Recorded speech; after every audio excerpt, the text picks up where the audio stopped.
Mysterious disappearance of infant finally solved after 32 years.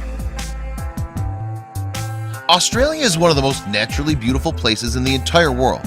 Its climate, topography, and wildlife are unlike any others found anywhere on Earth. However, it can also be uncommonly dangerous, and its wide array of poisonous and aggressive creatures are responsible for thousands of deaths annually. Azaria was born on July 11, 1980.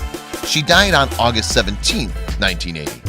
The death of a 2-month-old baby is undoubtedly a tragedy. There's no denying that. Yet perhaps even more tragic is the years of pain and uncertainty that followed her untimely demise. Little Azaria and her parents, Lindy and Michael, were vacationing near Uluru in the Australian Northern Territory. Also known as Ayers Rock, this immense sandstone formation is sacred to Australia's Aboriginal people and is among the most impressive rock formations on Earth. Her parents had driven out to Ayers Rock to experience the natural splendor of the region and take their first, albeit small, trip as a new family. Lindy and Michael got milkshakes before they left and drove out into the desert with their newborn nestled in the back seat, never knowing the horror that was about to befall them. The parents parked their car near the rock and set up their campsite. They were only away from Azaria for a few moments, but when they turned around, Azaria was no longer in their tent. Someone or something had ripped her from the safety of the tent and taken her. They were convinced that a dingo, an Australian wild dog, had broken into the tent and snatched the baby. Unfortunately, Lindy and Michael Chamberlain had no way of proving that the attack had occurred. The authorities were contacted and began combing the area for any sign of the infant. Unfortunately, they never located it. All they had to go on were Chamberlain's reports and the assumption that a dingo had snatched up the baby. Of course, there was also the chance that the baby was killed and buried somewhere in the desert by someone else. In the absence of any hard evidence, the initial coroner reported that the likely cause of death was a dingo attack.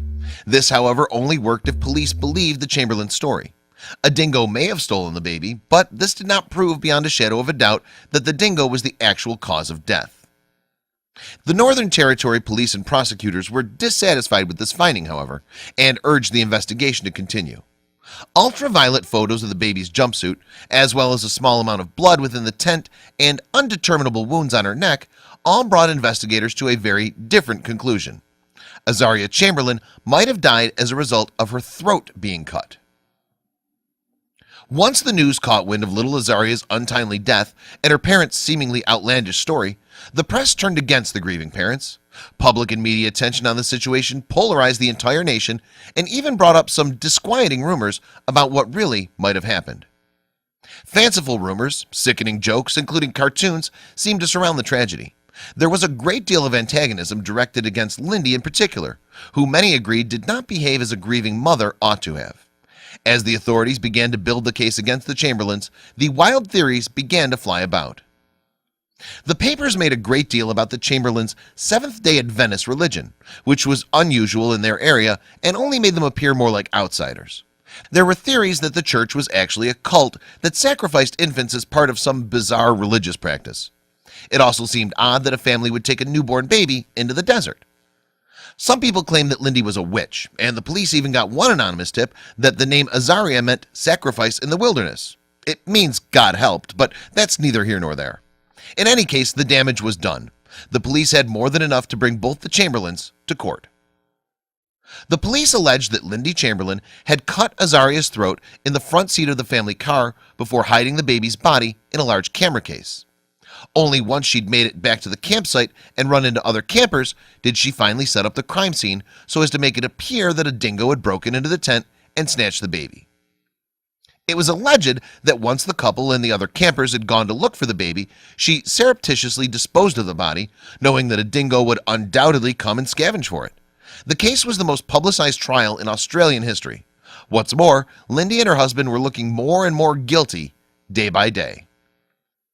When Lindy Chamberlain was questioned about Azaria's clothes that day, she mentioned a small jacket over the jumpsuit. The jacket was not found with Azaria's body, which of course led the jury to believe that she was lying. Not only that, but the baby's singlet was also on backwards. She swore that she'd been rushed, hadn't realized it was on wrong, but it was too late. The defense's case was ultimately rejected by the jury.